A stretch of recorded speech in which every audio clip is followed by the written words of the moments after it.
Hello Shri Shiv Mahapura ना sorry वार्ता 52મી જીવન ઘડતરના પ્રેરક પ્રસંગો અને એના લેખક છે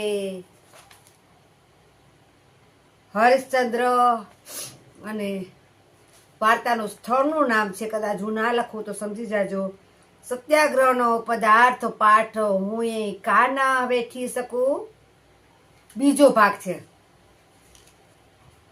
52મી વાર્તાનો બીજો ભાગ છે.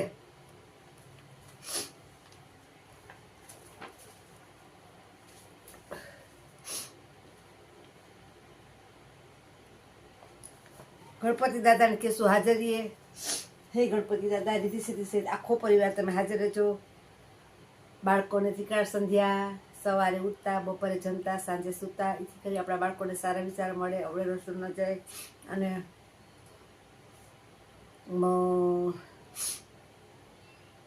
ભણી શકે તો લેડીઝ તમે જાજો સ્વાધ્યાયમાં, દાદાના કેન્દ્રમાં, એથી કરી અને બધાને સારા વિચાર મળે, સારા સંસ્કાર મળે અને બાળકો આપણા અવળે રસ્તે ના જાય. તો તમે અપીલ છે મારી. 52મી વાર્તા છે.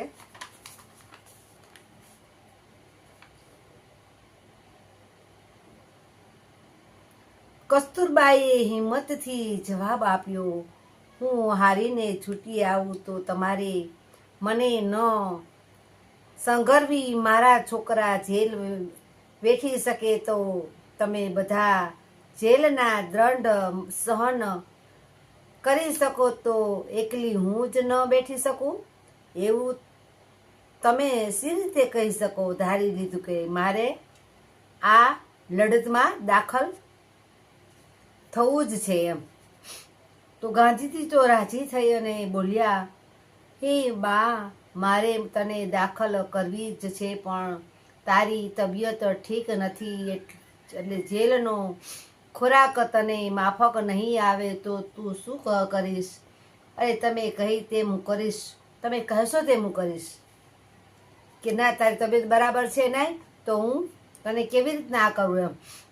અરે તારે તો ફળ માંગવા ન આપે તો પણ ઉપવાસ કરવા, અને એ તો તમે મને મરવાનો પણ રસ્તો બતાવ્યો, પણ ભલે હું જેલમાં મરીશ જઈશ પણ હારીને પાછી નહીં આવું. મારું મોત આવે તો ભલે આવે, પણ હું તમારી સાથે કષ્ટી વેઠવા તૈયાર છું. જેલમાં તમે જો બધા સહન કરી શકો તો હું કેમ ના કરી શકું? મારું જેલમાં મોત આવે તો એ મને મંજૂર છે એમ. આ સાંભળી ગાંધીજી આનંદભેર બોલી અને ઉઠ્યા ને, કરે છે નારાયણને, તું જો જેલમાં મરીશ તો હું તને જગદંબાની છે પૂજીશ. જો તારું જેલમાં મૃત્યુ થશે તો હું તને જગદંબા રૂપે પૂજીશ એમ. કે મારી પત્ની રૂપે નહીં, તો હું એમ માનીશ કે તું સાક્ષાત જગદંબાનું સ્વરૂપ છે એમ. તને મા તરીકે પૂજીશ એમ.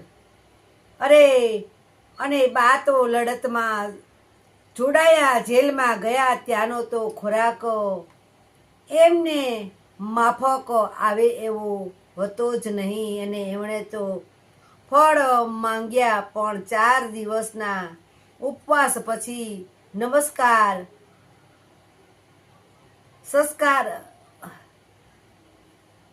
સરકાર ઝૂકી 5મે દિવસે તો ફળ મળ્યા, અને પણ એનું પ્રમાણ એટલું જ ઓછું હતું કે 3 મહિના સુધી આ બાને ઉપવાસી જ રહેવું પડ્યું. અને જ્યારે એ જેલમાંથી છૂટ્યા ત્યારે સાવ હાડપિંજર થઈ ગયા હતા.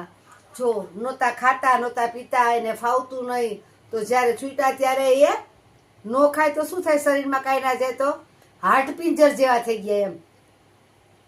એને કાંઈ માફક નહોતું આવતું. ઉપવાસમાં તો તે રહેવું પડ્યું, અને જ્યારે એ જેલમાંથી છૂટ્યા ત્યારે સાવ હાડપિંજર થઈ ગયા હતા, અને એમને જોનારની આંખમાંથી આંસુ ટપકી પડ્યા હતા. એને બાને જોયા ને તો બધા રડવા લાગ્યા. અરે બાની આવી હાલત થઈ ગઈ એમ. ગાંધી બાપુના ઘરવાળાની જો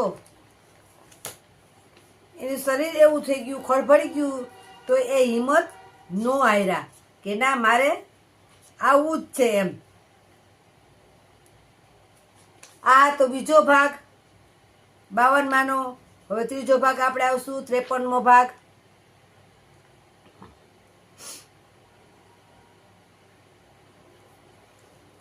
આવશું. અને જો અત્યારે શું કરે છે ખબર છે? દારૂ પીતા હોય, અવળે રસ્તે હોય, એને કમાણી ઘરમાં બાયડી અને બધી રીતે પ્રોત્સાહન કરતી હોય, પૈસા દેતી હોય, કમાઈને દેતી હોય, ત્યાં સુધી પતિને સાથ સહકાર આપે. પછી એમ કે ના, ઉલારા મારીને વહી જાય, ઘર ધૂણધાણી કરીને બાયડી. જ્યારે એની પરિસ્થિતિ ખરાબ થાય ને ત્યારે આ તો જો બાએ ગાંધી બાપુને લડત કરીને લડ્યા તો એને જેલમાં જવું પડ્યું કે ના તમે બધા ગયા તો હું પણ તમારી સાથે સુખ દુઃખમાં ભાગ લઈશ એમ. એનું નામ ઘરની લક્ષ્મી કહેવાય એમ. પતિ જ્યારે આપણે પાયમલ થઈ જાય તો એને આપણે હાથે ખંભો મિલાવી અને આપણે દુઃખ સુખમાં ભાગ લઈ તો એનું નામ લક્ષ્મી કહેવાય. બાકી જો પછી આપણે એની પરિસ્થિતિ ખરાબ હોય ને આપણે કાંઈ કરીએ નહીં અને આપણે બેઠા રહે હાથ માથે હાથ જોડી તો એ આપણી અને મૂર્ખાઈ કહેવાય. પેલા આપણે દેતા હતા તો સારું લાગતું હતું અને એની પરિસ્થિતિ અત્યારે ઓલું થઈ ગયું હોય તો આપણે એને સાથ દેવો પડે કે નહીં? અત્યારે બાયડીયું શું કરે ખબર છે? હડાકો મારીને વહી જાય. એ તો જાય તો ખરી પણ ઘરે ધૂળધાણી પાયમલ કરી નાખે એમ. એવું ના બનવું જોઈએ. તમે સ્ત્રી છો, નારી છો, ભગવાને તમને બધી જ શક્તિ આપી છે તો તમે છેડ સુધી દુઃખમાં સુખમાં ગમે તેવી પરિસ્થિતિ હોય તો ઘરના માણસને તમે છેડ સુધી તમે સાથ સહકાર આપો. એનું નામ ઘરની લક્ષ્મી કહેવાય. અને દીકરી સાસરે જાય તો દીકરીને 2 જ શબ્દો કહેવાના, બેટા તું ઘરની બહાર પગ ના મૂકતી, ઘરની વાત બહાર ના જવી જોઈએ, બહારની વાત ઘરમાં ના આવી જોઈએ. હંમેશા ઘરમાં પગ ઢાંકીને કામ કરવાનું અને કામ વગર બહાર નહીં જવાનું, હડાકા મારીને ક્યાંય રખડવાનું નહીં. ઘરનાઓને બધાને ગમે એ રીતે આપણે રહેવાનું. એવી રીતના આપણે આપણી દીકરીને સંસ્કાર આપવાના. એથી કરીને કોઈ દિવસ આપણી દીકરી પાછી ના આવે કે નાની રાવ ના આવે. દીકરી તો પારકા ઘરની લક્ષ્મી કહેવાય. જો એ 20 વર્ષ આપણે મોટી કરી અને એને સોંપી દેવાની. સાવ નાનપણ આપણે ભલે માવતરની ઘરે લાડકોટથી ઉજળી હોય પણ ત્યાં એને જેવી પરિસ્થિતિ હોય એની હારે એને એડજસ્ટ થવું પડે. તો આપણે આપણા દીકરીને એવી રીતે એવી શિખામણ આપશું કે બેટા તું સાસરે જા તો સાસરિયા, સાસુ, સસરા, દેરિયા, જેઠિયા બધાની સાથે તું સાકરની ઘોડે ભળી જાજે. કદાચ 2 શબ્દ કહે તો સહન કરવાની શક્તિ રાખજે. જો આવી રીતના માએ સંસ્કાર આપ્યા હોય ને, મા બાપે, તો કોઈ દિવસ છોકરી આપણી કાંઈ આ તો પાણી પીએ, સાસુ સસરા તો એ પાણી પીએ કહી દે કે મારા હા હોય આટલા વાગે પાણી પીધું, આટલા વાગે જય માતાને આટલા વાગે ખાધું હતું. એટલે છોકરીના ઘર એટલે જ ભાંગે છે. અને વધારે પડતા પપ્પાને તો કાંઈ ખબર જ ના હોય, માં જ કરે છે કંઈ કરે. પણ હંમેશા કોઈ દિવસ દીકરીને ઘરની વાત આપણા ઘરે થાવી ન જોઈએ. એ એના ઘરની ધણી, આપણે આપણા ઘરના ધણી. એ એના ઘરમાં ઓછું હોય તો ઓછું ખાય, આપણા ઘરમાં જાજુ હોય તો આપણે જાજુ હોય, આપણા ઘરમાં ઓછું હોય તો ઓછું ખાય, એના ઘરમાં સારું હોય તો ભગવાન એને જાજુ દે. પણ કોઈ દિવસ હંમેશા અહીંની માં થાય, વાની આય થાય, દીકરીનું ઘર વેરવી કે થાય ને થાય. હંમેશા કોઈ દિવસ દીકરીને કહે બેટા તું સાસરે જા તો ત્યાંની વાત અહીંયા નહીં કરવાની, અહીંની વાત ત્યાં નહીં કરવાની. સાસરેમાં નણદું હોય તો એની સાથે બોલવાનું નહીં, વડીલોને પ્રેમથી એને કહેવાનું કે ના બેટા દીદી આ બરાબર નથી.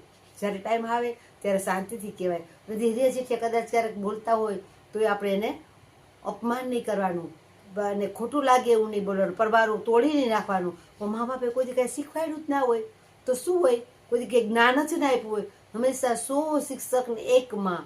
જે માં સંસ્કાર આપે ને એવા તો કોઈ સંસ્કાર ના આપે. પછી નાનપણથી સંસ્કાર આપવા પડે. જો આપણે એક ઓસરીએ રહેતા હોય તો જમતા હોય તો બાળક આપણું ત્યાં ના જવું છે. આપણે સામું જોઈએ ને ત્યાં ખબર પડી જાય કે મારા મમ્મીને નથી ગમતું. આ સામું જોઈએ ને ત્યાં ખબર પડી જાય કે આ જમતા હોય ત્યારે માથે ન બેસાય. જો કોઈને ગમે, કોઈના સ્વભાવ કેવા હોય, કોઈના જીવ કેવા હોય, કોઈને તો છોકરાઓ જમે તો એને ગમે, એને ખવડાવીને રાજી થાય, એના જીવ એવાય હોય, કોઈના જીવ ખરાબ હોય, કોઈના ઓલાય હોય. તો કોઈને ના ગમે તો આપણે કોઈ જમતું હોય ત્યારે એની માથે ન બેસાય, એટલે છોકરું નિહાકા નાખે. તમને ગમ્યું હોય તો લાઈક કરજો, શેર કરજો, સબસ્ક્રાઈબ કરજો અને 5 વ્યક્તિને મોકલજો. તમને એનું ફળ પણ તમને મળશે. જો 5 વ્યક્તિને શેર કરશો ને એનું ફળ તમને મળશે.